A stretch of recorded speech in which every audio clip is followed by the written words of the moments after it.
Welcome to the Real Estate Pros Show, where we interview real estate investing professionals from coast to coast, as well as the service providers that serve the real estate investing industry. Our goal is simple: share what's working now to help you improve and scale your business to the next level and meet the pros that can help you get there. Real Estate Pros is powered by Investor Fuel, America's leader in helping real estate investors and professionals build the business you need to live the life you've always dreamed of. Let's start today's show. Property insurance for real estate investors doesn't have to be difficult, but it does need to be there to protect you when you need it. MyInvestorInsurance.com not only provides insurance at 15 to 30% cheaper than traditional agencies, it's built specifically for real estate investors like you. You can set up an account in about 2 minutes, get quotes on properties, turn on and turn off insurance for your fix and flip or rental properties in around 2 minutes without having to talk to anyone directly, all through our portal. There's no better way or faster way to make sure you've got the coverage you need to protect you, and no more lengthy policies either. Once you're set up, you're billed monthly and prorated by the day for however long your policy is active. It's powered by MSI, the third largest independent MGA, with 1.5 million customers and more than $1 billion in cumulative premiums written. Get set up today in about 2 minutes at myinvestorinsurance.com/fuel. Welcome back to the show where we interview the nation's leading real estate entrepreneurs. It's your host, Stephen Schmidt, and if you're joining us for the first, second, third, or 100th time, you're in for a real treat today. Thanks for coming back if you are an avid listener, and if it's your first time, we are definitely going to be showing up consistently on your podcast docket from now on. I've got the man in the house today. It's a special treat. We've got Brian Jackson. He's got a career in the real estate space that spans over 21 years, since 2004, building a bulletproof business on the money side. And we're going to talk about his expertise and ultimately knowing your numbers and how that makes a difference. So before we get started, just remember, at Investor Fuel, we help real estate investors, service providers, and real estate entrepreneurs 2 to 5x their businesses, which allows them to build the businesses they've always wanted, to allow them to live the lives they've always dreamed of. With that being said, Brian, welcome to the show today. Thanks for having me. I appreciate it. Yeah, I'm glad to be able to hop on and spend some time with you here this afternoon. Before we get started into, some of your expertise, knowing your numbers, how that makes a huge difference for, investors and anybody that's in this space, can you just give us a little bit about yourself and how you got here? Yeah, so I got here, I say by accident. When I refer to that, it's as a licensed agent. I got here by accident. So I am a Air Force veteran. I studied electrical and mechanical engineering in the Air Force, did power distribution, airfield lighting, and then I'm a self-taught finance guy. So I actually got out, I was pulling wire in the early 2000s. I enlisted after 9/11. When I got back home and I was starting to settle into what I wanted to do, I was actually working as an electrician. And it was not that far after that. I live in Cincinnati, Ohio, so we've got really cold winters and then really hot and humid summers. So you can imagine working outside, pulling wire. It's not, unless you're getting paid really well, it's not that fun. And I had friends that were in the business. They were actually originating residential loans. They were driving nice cars and doing what they wanted when they wanted. And I was like, man, I need to get into doing that. So in 2004, I became a licensed loan officer. That's why I love the numbers, right? I geek on the numbers. I love them. And it's driven me to a career in commercial finance and commercial sales. And I love those because it's more of a numbers-driven transaction versus like an emotional buy.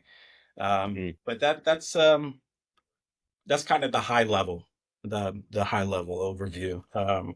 But numbers guy. But again, it's self-taught finance. It was all, figure it out. Had the opportunity to learn on the job with some really unique opportunities there. But that's what we geek out on is the numbers, and then educating people on how to use the numbers to make smart decisions, and build your portfolio, and scale it quick. It doesn't have to take a lot of time to do it. But you have to have systems and things in place in order to do it at a high level. Stop living on an island and join the #1 mastermind in America for professional real estate investors. Investor Fuel is a community of hundreds of the nation's top investors working together to build stronger businesses and better lives. In addition to the amazing community of real estate investors acting as a board of advisors for one another, Investor Fuel members have access to 100% funding on purchase and repairs for our members only, a health insurance program, and benefits and discounts that more than pays for the membership of most of our members, meaning it's actually costing you money to not be a member of Investor Fuel. If you're looking to scale your business and build a business that allows you to live the life of your dreams, please visit investorfuel.com today and book a call with our team. So let's dive into that a little bit more. I would normally probably ask about when you first got started there, what made you make that decision? But let's dive into that as far as knowing the numbers and understanding it from that level. Can you tell us a little bit more info about that specifically and how that helps people Yeah, out? so yeah, it just depends on the type of asset class that you're analyzing, but just being able to do like what I call a quick sniff test, right? Like the quick back of the envelope math that if it whether or not something makes sense and whether or not you want to put resources and a lot of times money into the due diligence process of a transaction. So it just depends on the asset class. If it's like multifamily, there's just a quick, kind of a run through that we're looking at as far as the rent roll gross rents. We use an income or an expense ratio versus, really trying to dig in, because we all know that's where the owners hide expenses, right, to inflate the NOI or the net operating income. So Mm. we don't have time to really always dig into those things up front. So just having, being able to quickly analyze that to make sure you're not wasting time and money. Mm. And so how does that benefit, like obviously not wasting time, not wasting money, but for somebody that's, let's say, getting started, how does that benefit them if they're trying to really rapidly scale? Yeah, I mean, so there's a couple things people are looking for when they're investing in real estate. Number one is usually like, what is your return on investment, right? And if you don't know how to quickly figure out what the cap rate is, what the debt service coverage ratio is, you could be spinning wheels on a deal that just doesn't make sense from a standpoint. I'll Mm. break it down here. So say you're entertaining buying an apartment building and you have 20% to put down.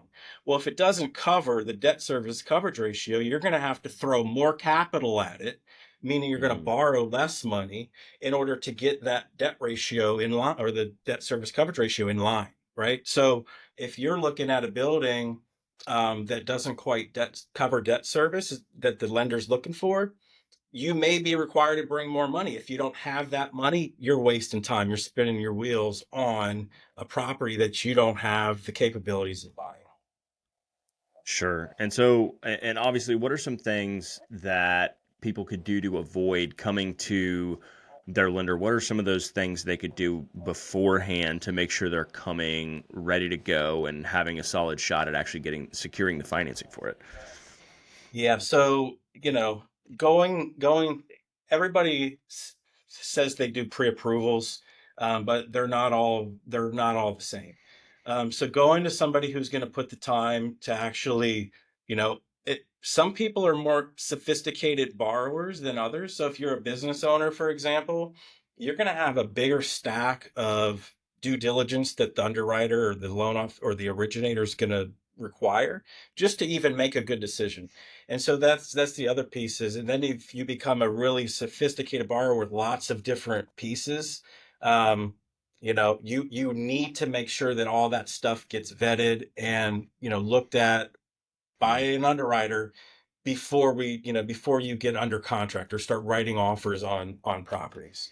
Mm. And so not all lenders are willing to put those type of resources into something up front. They take your word for it. They have you fill out the application. Um, but and then in those cases too, they don't want to give you bad news and they delay things and they just kind of drag it out without giving you a good answer. When that starts happening, that's when you need to have a pivot plan. and you need to have another option. Like you need to look, you can't put all your eggs in one basket. If you're looking for consistent, high-quality leads, look no further than Investor Machine. Investor Machine isn't just another agency, it's the most sophisticated, data-driven lead generation company on the planet for real estate investors, and serves the role of being not just a lead generator for your business, but a marketing partner that is helping you achieve your goals along the way. Go to investormachine.com to learn more and schedule a call with our team today.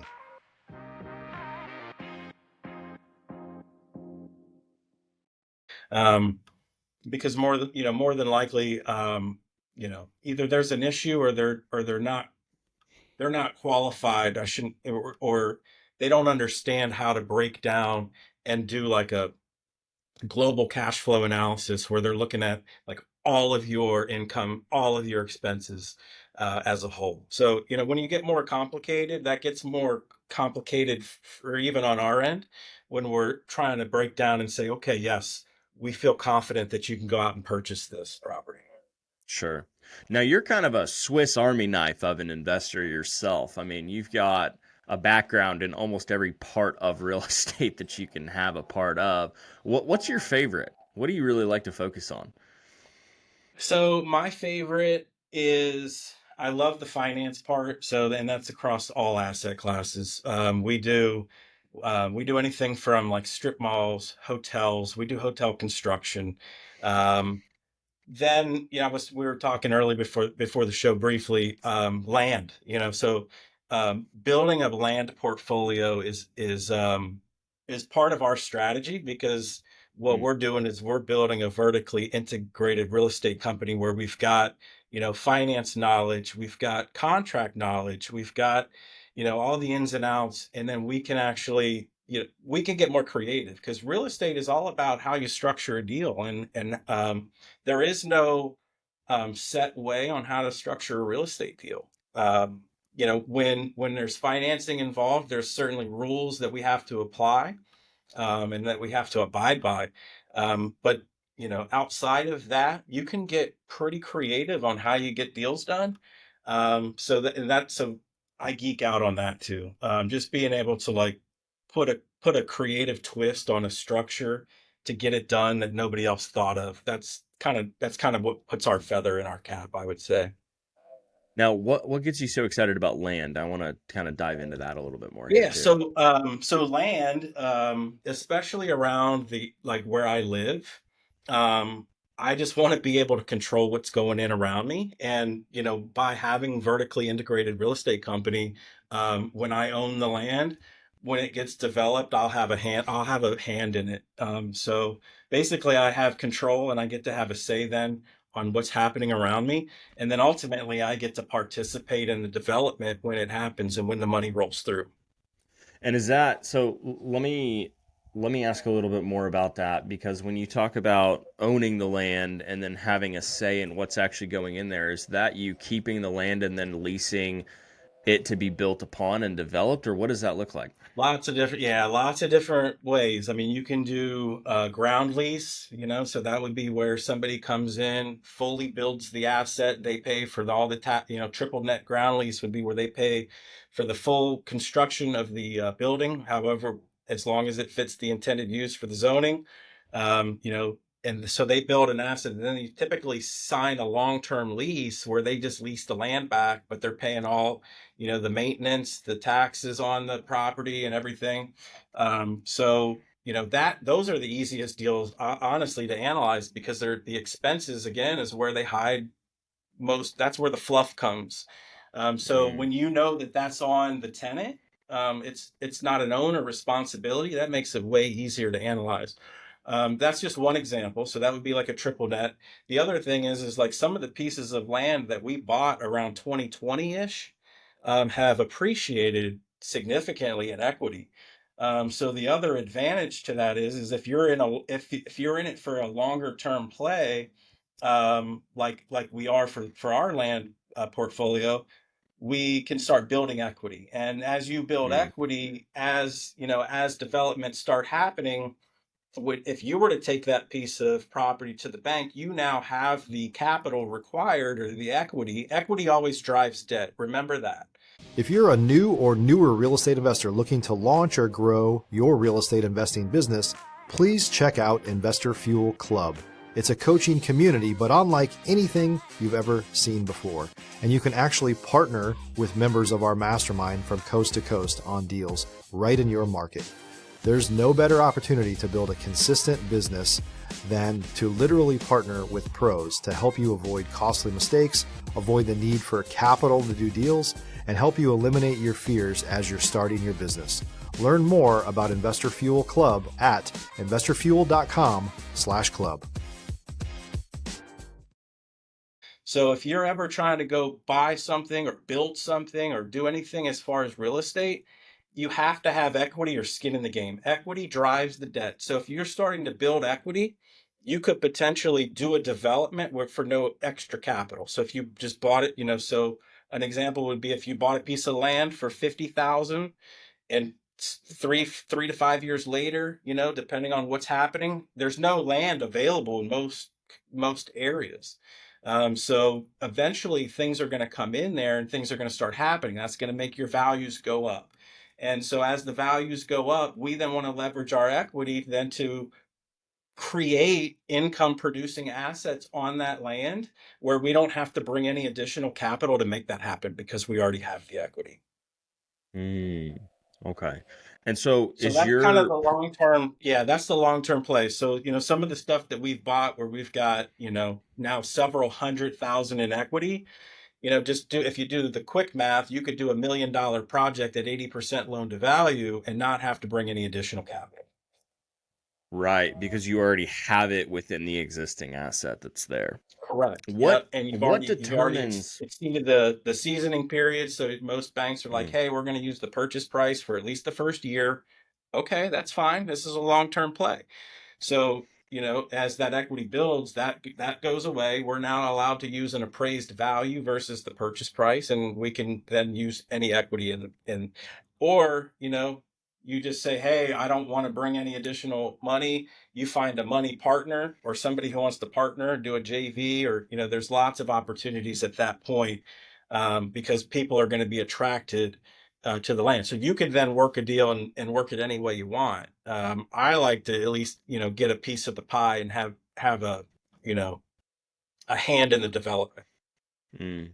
And so with the land, what is it that causes land to appreciate other than just the shrinkage of it being available? Like, how do you gain equity in land? Because I feel like that's probably very different than in a house, other Yeah, than so a it little just bit of the market. things But that I look for are, like when I buy a piece of land, I want to have at least some sort of a intended use in mind.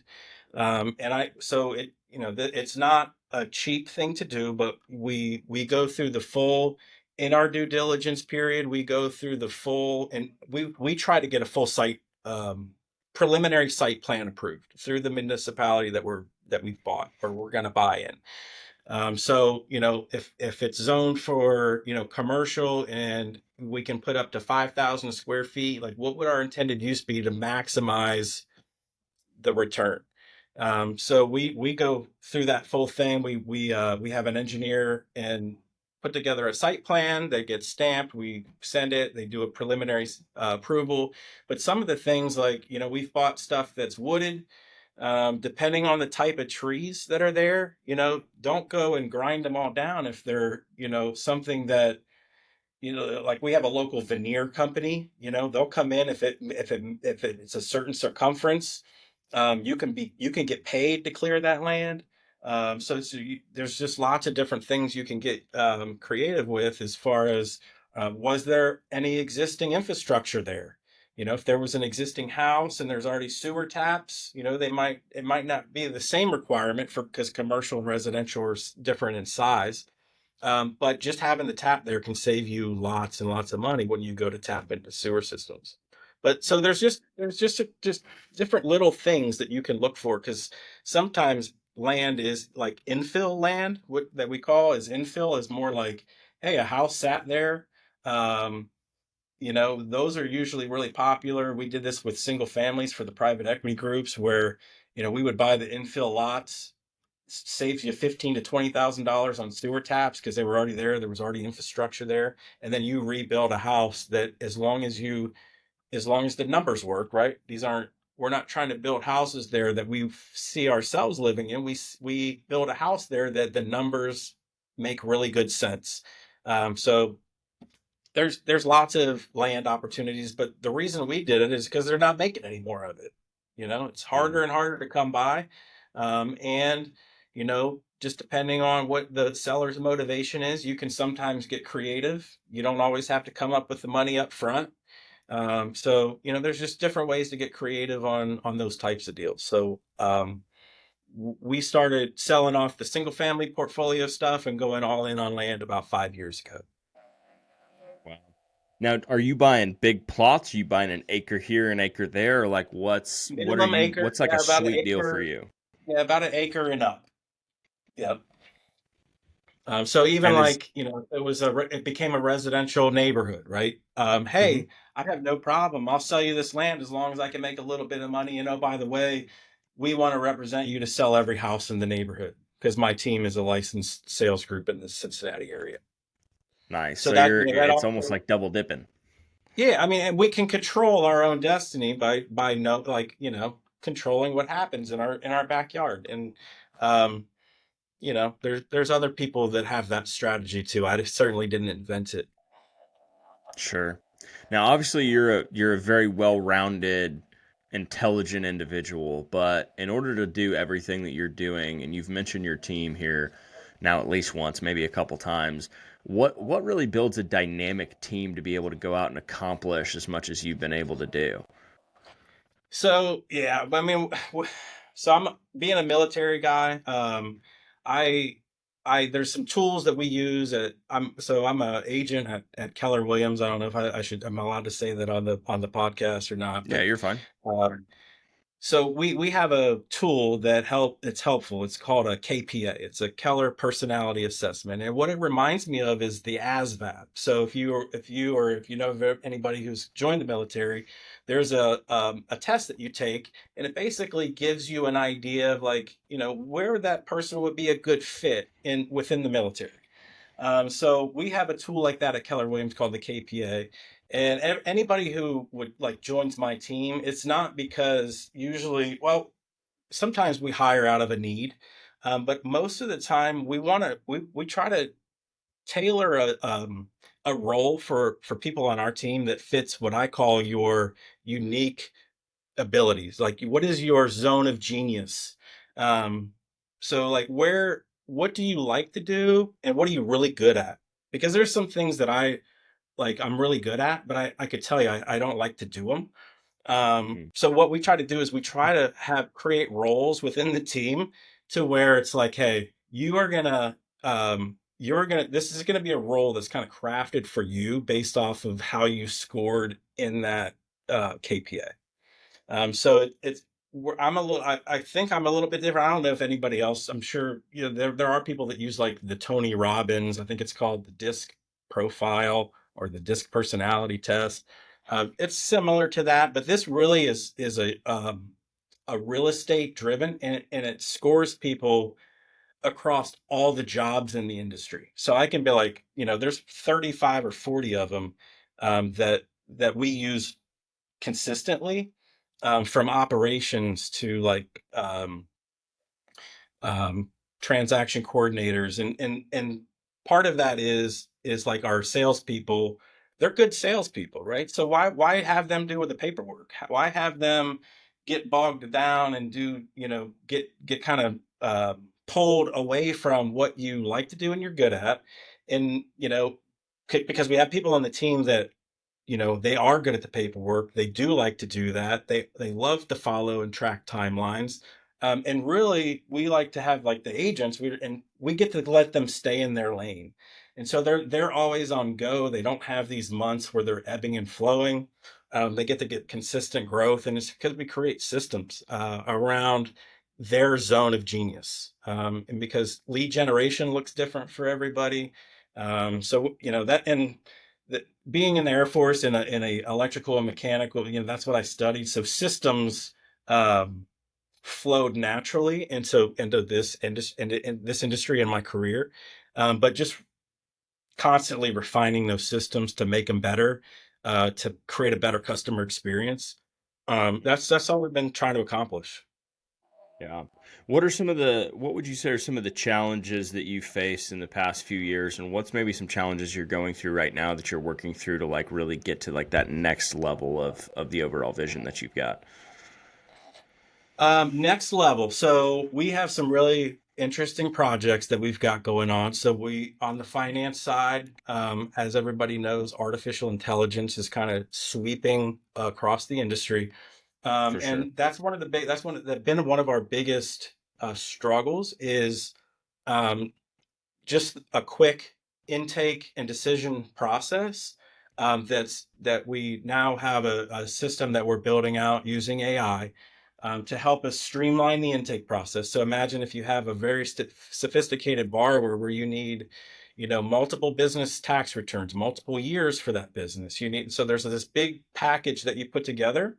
And a lot of the times is when you go to dive in and do the analysis of those, you find that not all the information's there, right? So then you get stuck and it gets put back on the back burner. You can't make a quick decision then. So we've got a really interesting project that we're working on with that streamlines the whole intake process. So we can know like where somebody got held up. Hey, we saw that you got held up on or putting your 22 returns in the system.